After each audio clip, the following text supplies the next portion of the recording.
They think they hold the power, these companies, but no, we hold the power. And we have to stand together, which I love that we are doing. All of this is avoidable. Bryant is fully aware that the African American spending dollar has a whole lot of muscle, and his betrayal to our community has repercussions and consequences. Hey everybody, it's your boy Gabriel, back with another episode of the Reality and Denial Show. I've been MIA for a minute, but I'm back, y'all. Had a lot going on, but we back. And we gonna get back in this thing because y'all know it's a lot that has been going on every day. It is something.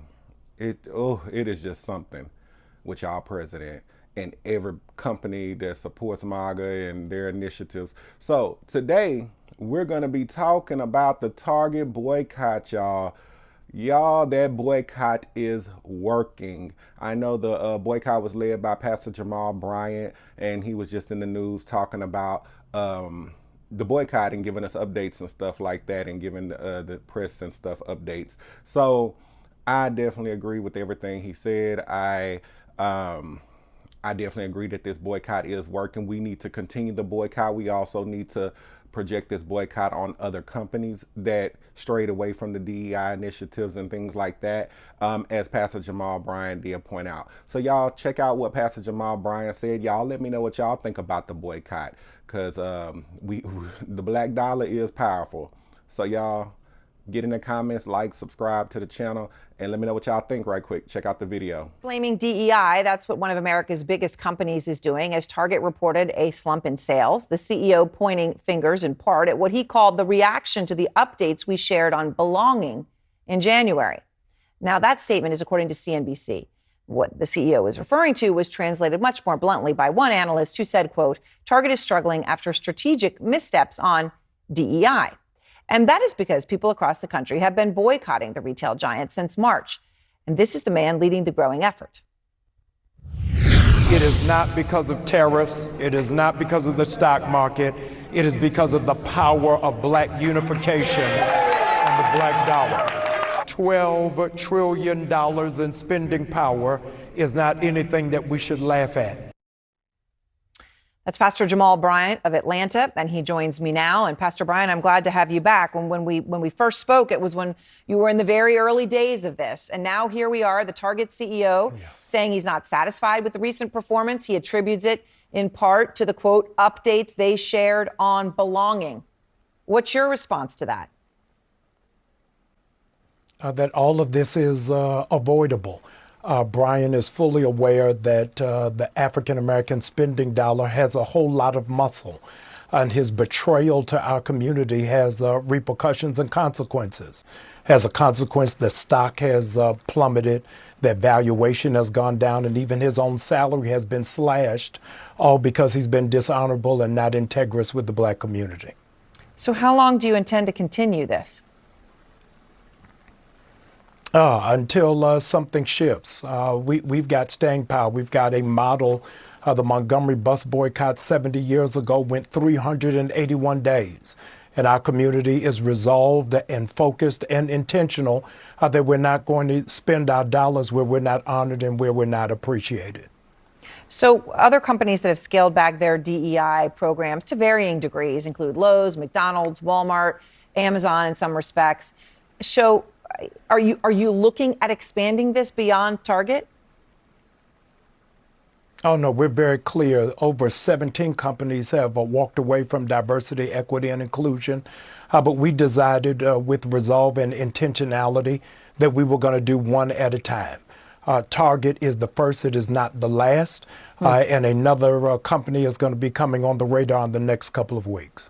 In the next couple of weeks, there'll be another one. All right. So I want to ask you one thing, though, when you talk about the power of the black dollar, and it is just the flip side, right? That you're showing that power when it comes to Target, but there are black entrepreneurs who are also selling at Target who are negatively impacted by this as well. A new report from the Wall Street Journal, they went through sales of Play Pits, which is black owned. They said sales at Target of that product have fallen about 30% since April. Beautiful Curly Me also attributing reduced sales to your boycott. So what do you say to those business owners, right, who are members of the communities that you are, conducting this boycott on behalf of? No, we're so mindful of them. That's why we partnered with the U.S. Black Chamber of Commerce. Over 250,000 people have signed up at targetfast.org. And when they do so, we send them a digital directory of over 150,000 black businesses across the country. We want to support those businesses. We're just not going to do it at Target. And so we'll do it directly through them and through their online platforms. Additionally, over Resurrection Weekend, 5 mega churches transformed their space into mega malls, a bullseye black markets. So 100 vendors would go into those respective cities and support. We want to see them thrive, and we want to see them soar, and we're going to put our muscle and our money behind them. All right. Well, Pastor Bryant, I appreciate your time, and thank you very much. Thank you. I'm grateful. Y'all, that was amazing. Target is losing a lot of money.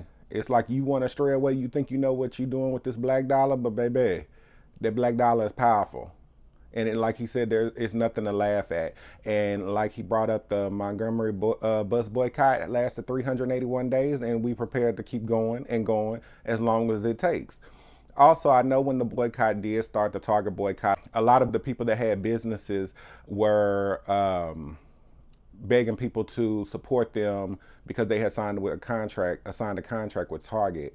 So I'm glad he addressed that as well. It's like you have black business owners that have a contract with Target, and he expressed that like mega churches and things like that are opening up their foyers and their big spaces to allow those vendors to come in and sell their merchandise, sell their products, or whatever it is that they're selling. Also getting with the Black Chamber of Commerce. Also, when you sign up at the boycott page, they're sending you a list of black business owners, black owned companies, so you can support them directly instead of doing it through Target. So you know, the media tries to make it seem like, oh, y'all are doing this, but you're also hurting your own community too. No, we still have everything in the forefront. The vision is clear. You know, they think they hold the power, these companies, but no, we hold the power. And we have to stand together, which I love that we are doing. And I love to see that it is being effective.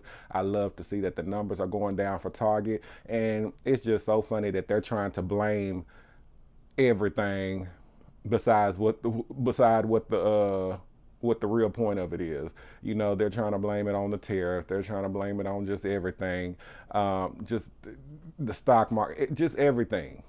They're trying to blame it. But no, you've lied to the community, and now you want to stray away from this. So guess what? This is solely what this is about, and you're gonna feel the consequences.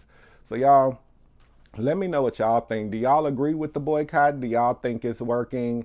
Would y'all like to see something different with the boycott? I know I would like to see it go further beyond Target, and he did address that as well, saying that in a couple of weeks there's another company coming under the radar. And I do agree with taking it one step at a time, because you can't handle everything at one time, every problem at once. You just get overwhelmed, but because it's a lot to be overwhelmed about. But I love that he said, you know, Target is the first, but not the last. And in a couple of weeks, there's another company coming on the radar, because we know that a lot of other companies backed away from their DEI initiatives. So let me know what y'all think. Like the video, subscribe to the channel, y'all, and I will catch y'all on the next one. We back in this thing, the reality and denial.